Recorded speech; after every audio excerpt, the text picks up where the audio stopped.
RCF vous présente Revivez de l'intérieur, un podcast de Jean-Guillaume Xéry. Comment se ressourcer?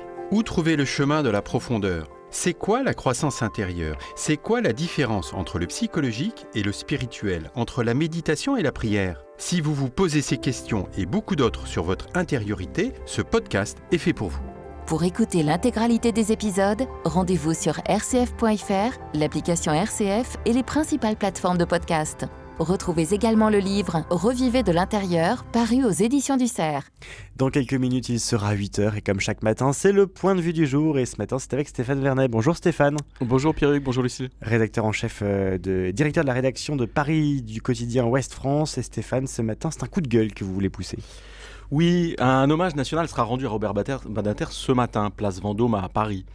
La patrie reconnaissante se retrouvera au ministère de la Justice en mémoire de l'homme qui a réussi à convaincre la représentation nationale contre l'opinion publique de l'époque de la nécessité d'abolir la peine de mort dans un pays qui ne voulait pas y renoncer.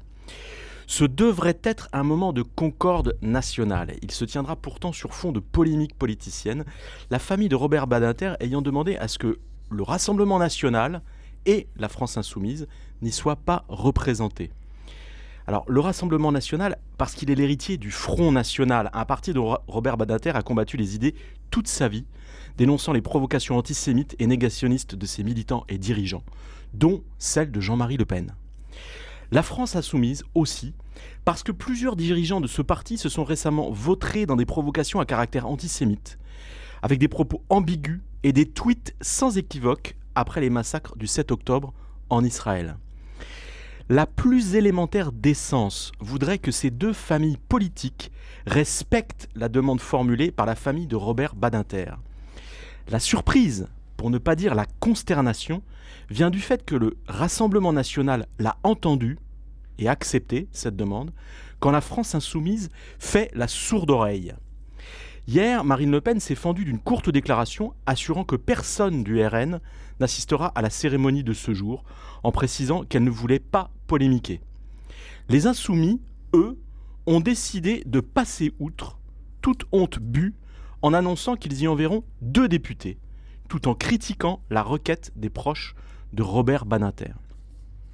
Je cite, « Mettre l'extrême droite et LFI sur un même plan n'est pas conforme au principal des grands combats de Robert Badinter », se permet ainsi Alexis Corbière via Twitter.